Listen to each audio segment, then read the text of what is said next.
Hello, everybody. Welcome to class. So I emailed you all this morning that I can't meet in person today. So hopefully you got that email. And I apologize if I created inconvenience for anybody, but I imagine this is probably more convenient for some people too. So hopefully that is the case for you. I won't do a full class session. I'll do a little bit of an abbreviated class session today, and then we can pick up on Thursday. We started talking about the spirit catches you and you fall down. We will continue talking about it for the next few weeks. So we don't need to cover everything there is to cover today. I just want to kind of get you started. So looking ahead, today's the 19th. 10 days from now, we've got a forum post, so you're not off the hook yet. That means you got to read this and think about it and write a little piece about it. Maybe I can even open that up for us. I don't know. Actually, no. Let's not even do that. Let's look at the syllabus. That'll be the best way to do this. Syllabus. Scrolling down 1 second. Yeah, so here's where we're at, right? We're getting deeper into the spirit catches you and you fall down. So next time we meet, I expect you to have read 100 pages, which is a lot. So I hope you're keeping up with the reading because it goes pretty quick. And then once we get to forum post number 4, I'll give you a little breather from all the reading. I'll let you catch up. There'll be a radio show about Hmong communities. It's from Radio Lab. I don't know if you've ever heard of Radio Lab, but this is from about 10 years ago, and it kind of made a bit of a controversy when it came out. So we'll talk about that. You'll have a little forum post. And then again, we'll skip 100 pages, then we'll start at 250, and then we'll go to the end. So this is basically what we're doing for the rest of the semester. So I hope you're enjoying the book so far, and we'll continue to discuss it in the future. So again, you can't answer this right now, but what is the source of misunderstanding between the Radio Lab host and their Hmong guests? What should each side do to resolve these misunderstandings? Pretty open-ended, just thinking about a collision between two cultures, and that's the name of this book. Hmong child, her American doctors, and the collision of two cultures. So we see that same collision happening on Radio Lab, also involving Hmong people. And so it will be a nice microcosm for everything else that we are talking about with this book. That'll be due a week from Thursday. Then the extra credit is also due shortly after that, the next week. And then the final papers will be due. So a few things coming up. Only 2 of them are required. The extra credit is optional. And then classes end on the 6th, I think it was. Is that right? Yeah, our last class is on the 6th. So we just got 2.5 weeks. We're kind of in the home stretch. I know the semester has been very challenging in many ways. So keep your heads up. Our exams are over. We're just reading this book, so keep reading the book. All right, so what is this book all about? We talked last class about caste, and this is a slide directly from last class. So these are questions we thought about, and you can continue thinking about religion and medicine, medical healing versus religious healing. We came up with some different things about healing the body versus healing the soul. There are a lot of these dichotomies, right, where you're thinking about one thing versus the other. And this book is thinking about those dichotomies. These are the two cultures, right? The religious healing and the medical healing cultures. And it's looking at a very specific example of this young girl. Her name is Leah Lee. She's Hmong. She came to the United States with her, well, actually, she was born in the United States, but her family came to the United States in the late 70s, early 80s, and they came from Laos. So we did the map quiz last time. You can see Laos on this map here. It shows kind of the movement of the Hmong diaspora, which just means the Hmong community, let's say. And there's the largest population is still in China, but there's still a pretty big population in Laos and Vietnam, and then also in the United States. And we talked about that is due to the Vietnam War. The Hmong soldiers supported the American army in the Vietnam War, so many Hmong people came to the United States after the end of the war. We'll talk about that more later. And so, who are the Hmong? Well, they're a people, right? They're a nation, and there is a chapter called Fish Soup. You might have noticed that the way that this book is organized, because again, it's a big book.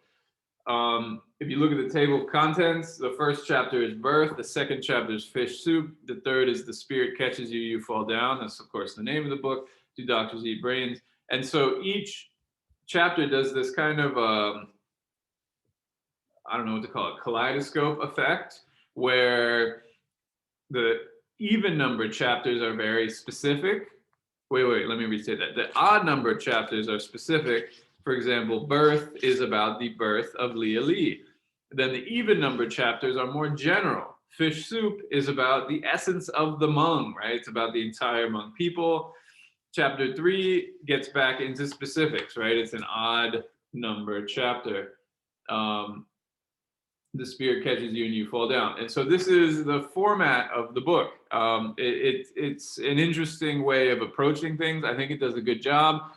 And it balances focusing on a very specific family and what this family is going through, but then also the context, right? The larger context of who the Hmong are and what is the history of the Hmong. There's this talk of the raw versus the cooked, which maybe you've heard of before. It's kind of a famous way of, it's on page, I didn't give you the page, it's on page 16. And so throughout Hmong history, there were those who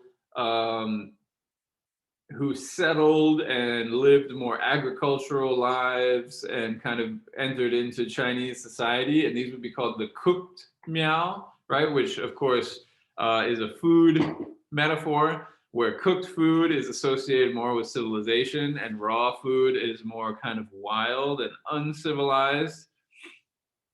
And so throughout Hmong history, there has been this conflict between the raw and the cooked.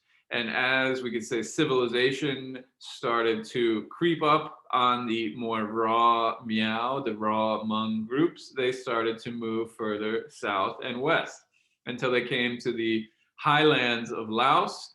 And we learned a bit about kind of how they got there and the different stories about the Hmong people as they moved there. There was this story of the orphan on 18 and 19, this folk tale about this young boy who is kind of clever and who gets made fun of by the people, but though he lives by himself on the margins of society, reviled by almost anyone, he knows in his heart that he's actually superior to all his detractors. And so there's this sense like the Hmong have been pushed to the periphery of society, but there's almost like a nobility to them, right? And so when I read this chapter, this feels a little, a little outdated, this way of talking about a people and using their myths to describe them. I think if this book were written more recently, this might be an updated chapter. This is one of the weaker chapters, but this idea of fish soup is really interesting. So that is on page 12.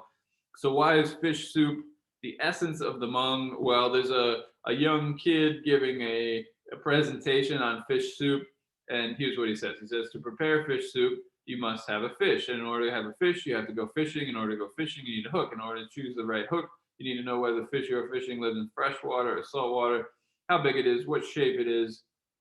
Continuing in this vein for 45 minutes, the student filled the blackboard with a complexly branching tree of factors and options, a sort of piscatory flowchart written in French with an overlay of Hmong. And so this is the essence of the Hmong in the sense that whereas what we could call one culture, right? We have these two cultures. The scientific culture is moving toward reduction, reducing these contexts and moving to a central point and finding the active ingredient in a medicine or finding the true diagnosis, the scientific reality, whatever you want to call it. It's reducing down to something smaller, to an essence. Fish soup is moving the opposite direction. It's branching out into large directions and thinking about this larger context. So again, very general chapter, just think about who are the Hmong, and hopefully it's helpful for us as we begin to think about that same question for ourselves. We learn about Hmong folk religion. So, of course, this is religion class. This is something we want to think about. On page 4, we see this word, Txivneeb. And you might think, how will I ever learn to pronounce that? Good news. In my edition, you might have slightly different editions. I have the 15th anniversary edition, but on page 305 in my edition, there's a note on Hmong orthography, pronunciation, and quotations, right? So that would be a good thing to read before you read the rest of the book, actually.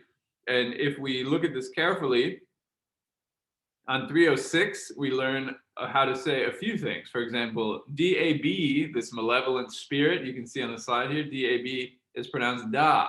The final B indicates the tone, in this case, high and level. So it'd be da as opposed to da, right? Maybe you know some tonal languages, because tones are hard to master without hearing them, blah, blah, blah, blah. Here's another important word we'll see is kaudape, Qaugdapeg.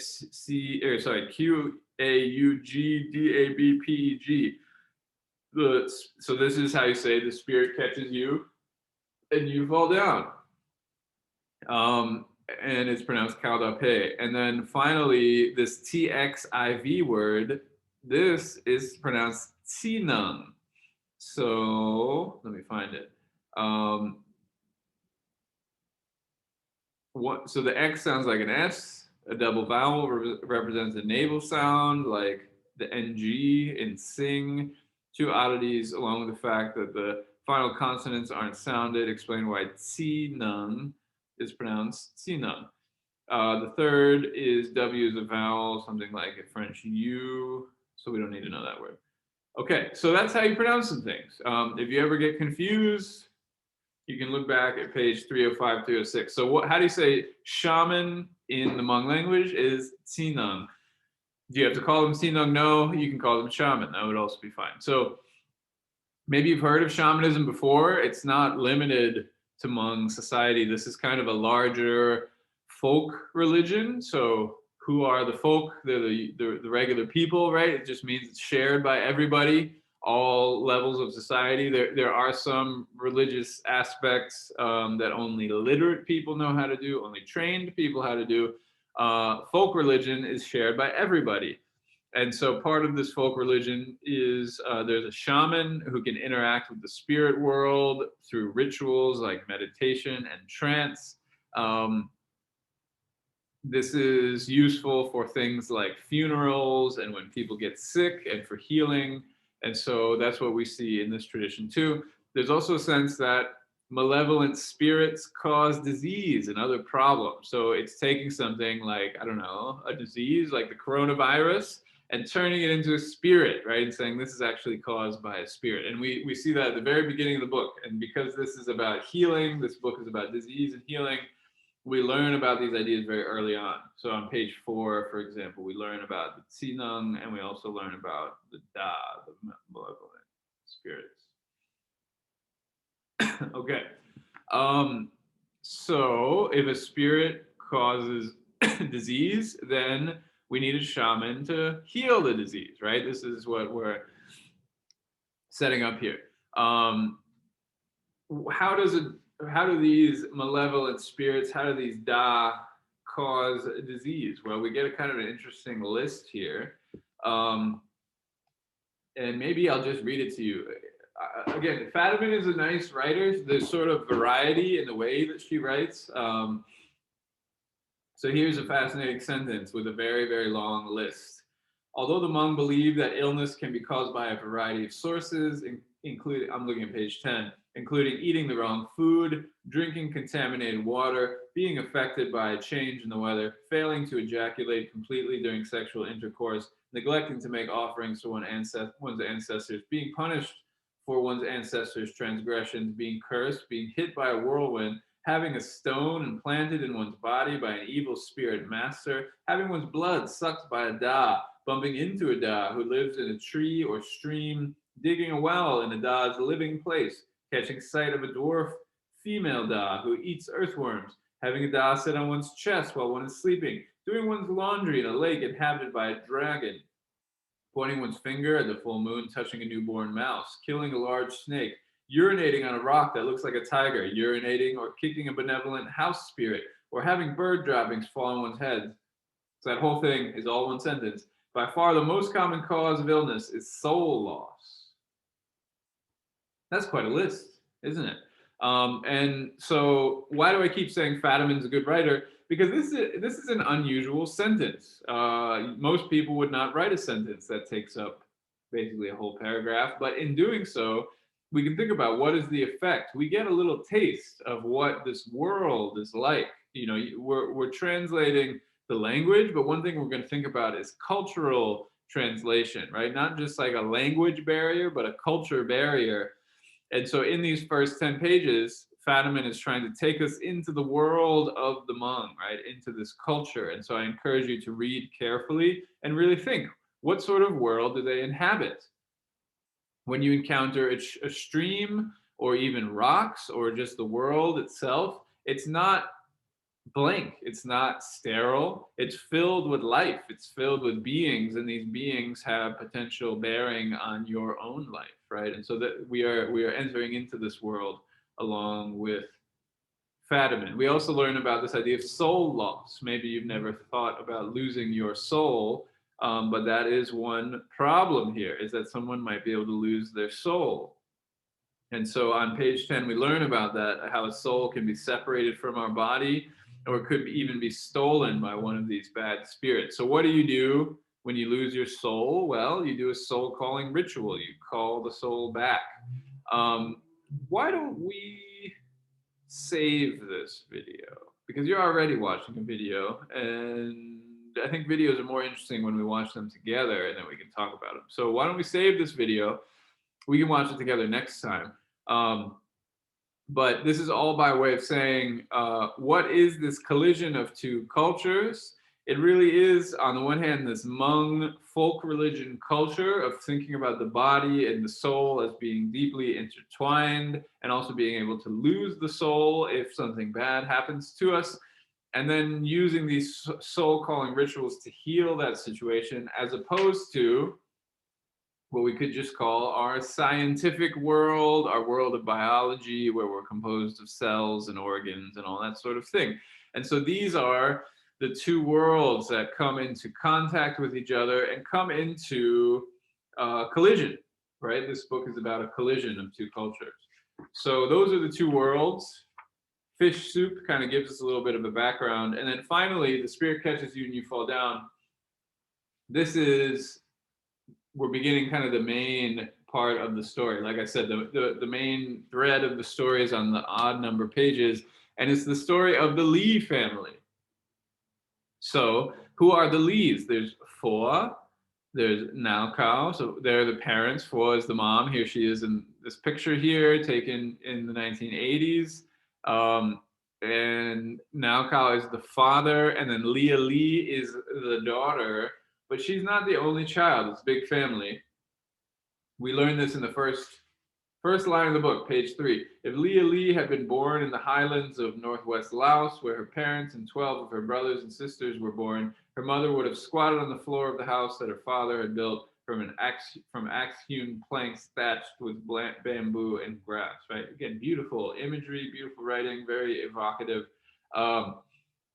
So 12 brothers and sisters, big family. And I think after Leah, there are a couple more kids too. So lots of babies in this family. The spirit catches you and you fall down. What does that mean? Kauda Pe? Well, we might, if you're looking carefully, Da, we know that word Da, right? What is Da? This is a Da. This is a malevolent spirit. So what does Kauda Pe mean? It's being caught by one of these spirits and falling down. How would we translate that word into English?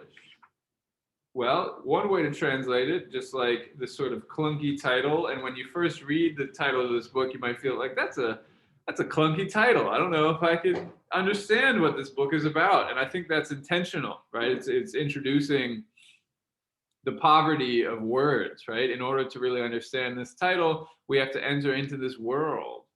And so when we enter into this world, we can understand what a spirit is and why they would catch us and why we would fall down. But very simply put, what we're talking about here is epilepsy. So if you've ever heard of epilepsy before, you know that it's about excessive brain activity, and it's actually kind of a mysterious disease. It's not totally clear why this happens to some people and not others. There's a certain kind of brain surgery that people can get done in order to calm epilepsy down. I of course, am not an expert of any of these things. But even just this terminology, right? The spirit catches you and you fall down versus epilepsy. It's another sign of these two different cultures. So the little girl starts having seizures, and maybe we'll skip that for now. She starts having seizures. She gets taken to the doctor. The doctor isn't quite sure what's wrong with her when she first shows up because the parents don't actually know English. The doctors talk about practicing veterinary medicine. So if you look at page 25, you can think about, why would they talk about doing veterinary medicine? Of course, that's talking about doing medicine on animals. And what effectively is happening is these people, and let's be clear, this is very derogatory to compare people to animals. How dare they?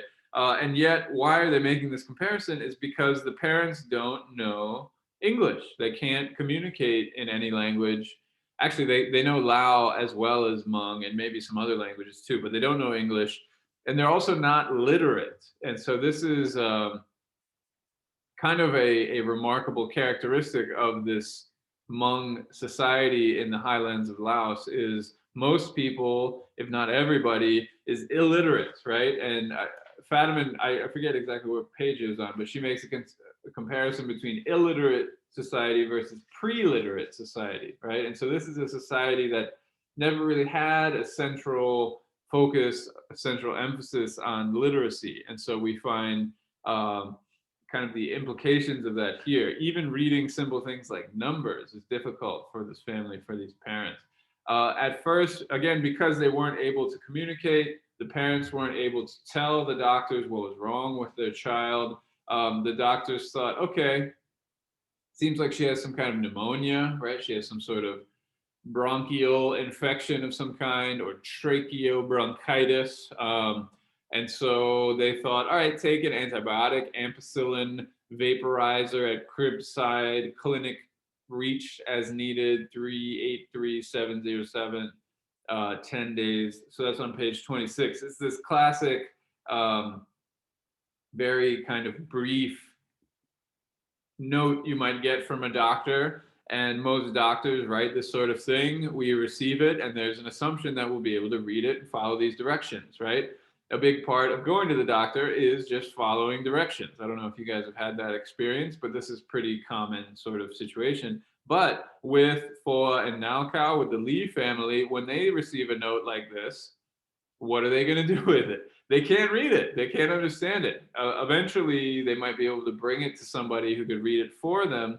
But at the very beginning, we see a problem. And just to be clear, antibiotics will not do anything for epilepsy, right? If she does have some kind of infection, the antibiotics might help. But it's not clear here that she has any of these sorts of issues. And so it takes many visits, right? It takes many visits to the doctor before they even realize that the girl has epilepsy, that she has this problem that needs to be treated with a different kind of medicine. And so eventually she does come in with a seizure, and that's at the end of The Spirit Catches You and You Fall Down chapter, page 30, 31.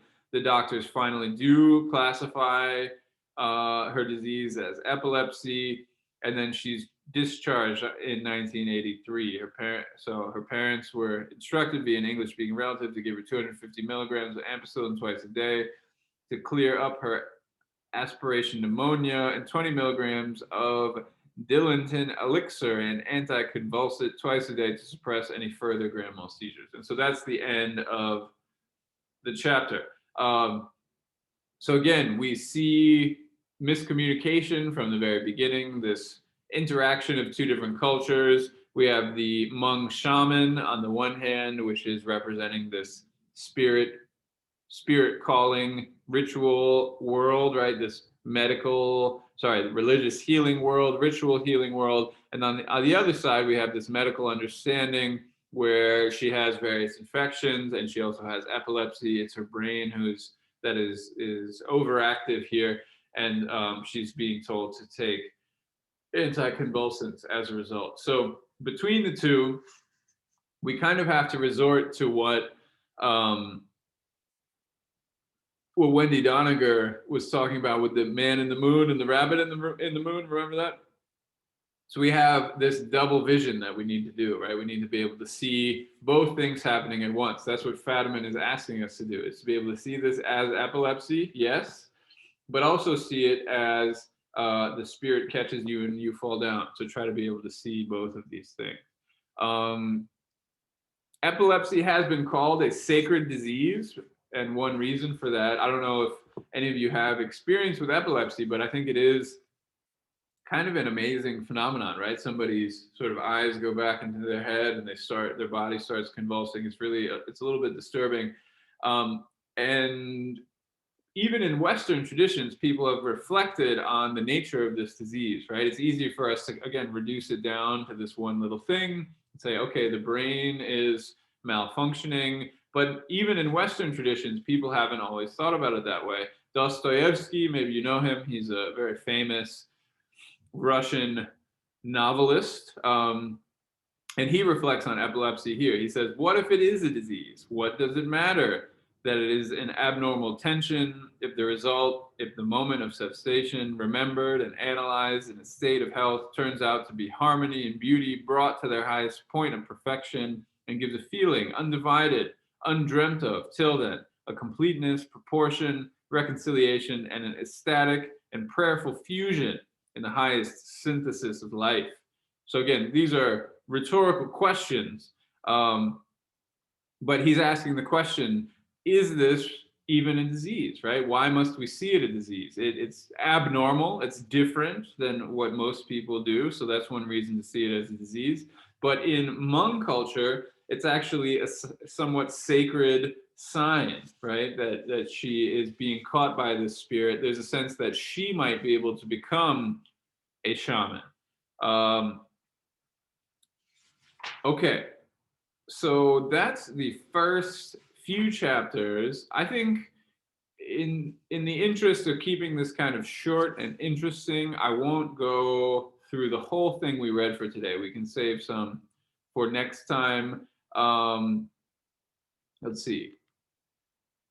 We can get started with concerns at the refugee camp. Oh, I didn't. Yeah, this is the last slide for today. Yeah, so why don't I just kind of do a little bit of summary for this fourth chapter, and then we can call it a day. So again, why were they in this refugee camp? If we kind of roll it back, we can see the map. Thailand is just south of Laos. Let me get so here's Thailand.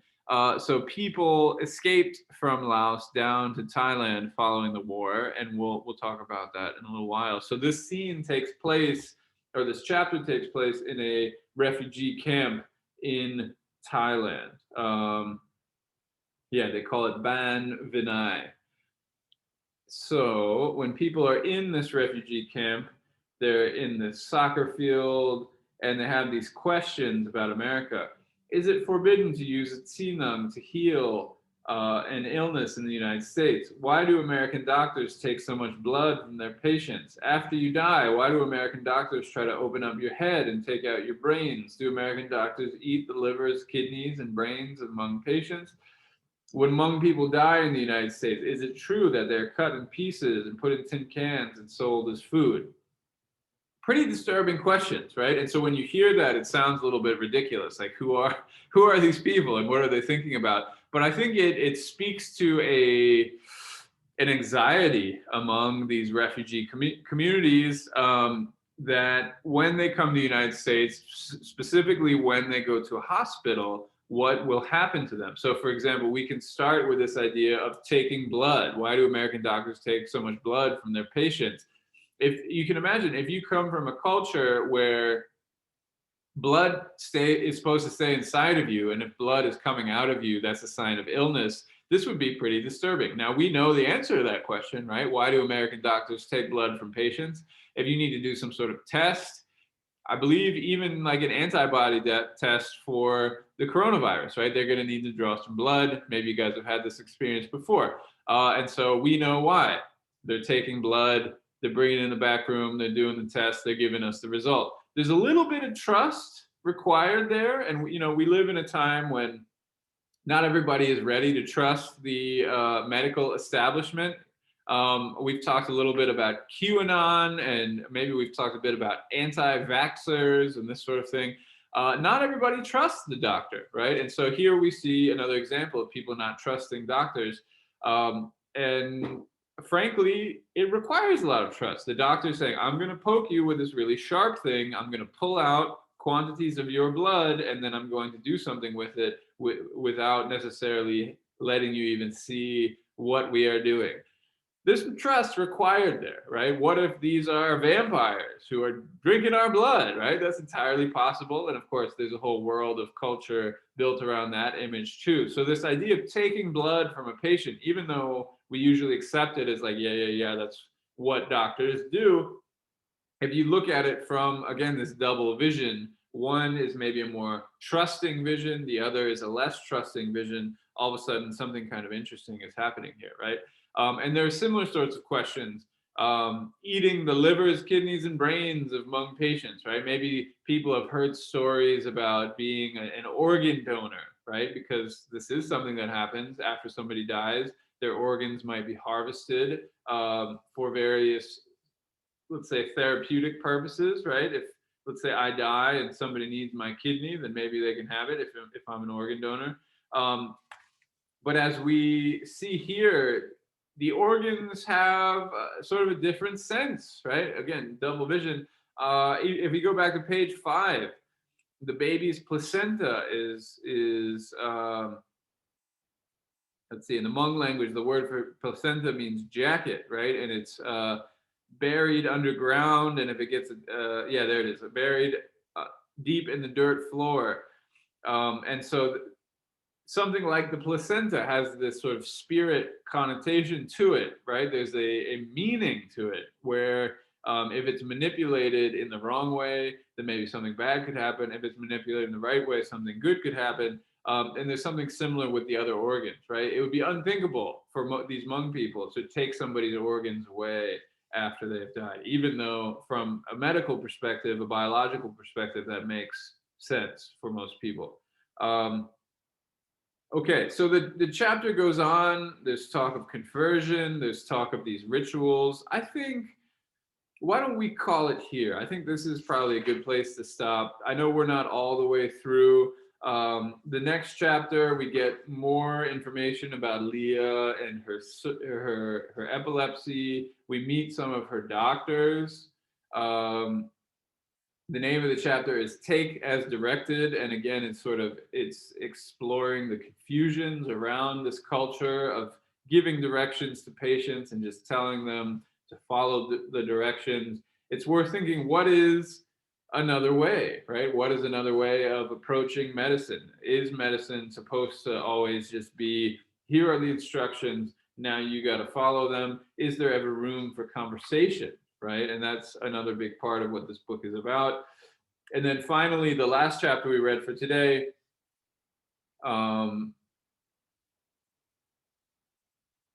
is this high velocity transcortical lead therapy. And this brings up some really interesting lines. Medicine was religion. Religion was society. Society was medicine. I love that line.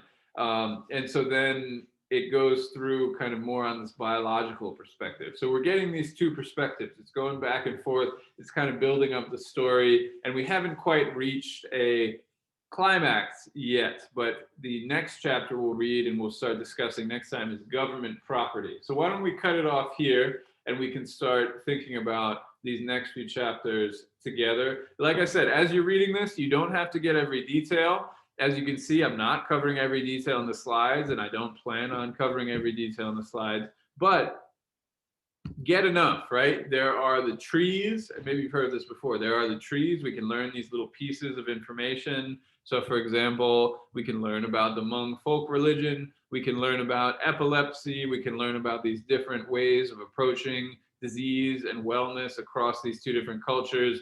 But what is the forest, right? What is the big takeaway? That's what I want you to be thinking about as you're reading, and that's what I want you to take into this final assignment when you start writing about this book. So that's all for today. Hopefully this little intro to the book has been helpful, and we'll continue discussing the book on Thursday. So the main thing now is just keep reading. That's kind of one reason I want to give you more time today too. That's why we have kind of a short video today, is just keep reading, and then on Thursday we can do more discussion once we have read a little bit more. Okay, so that's it. Have a good afternoon, and I'll see you all on Thursday.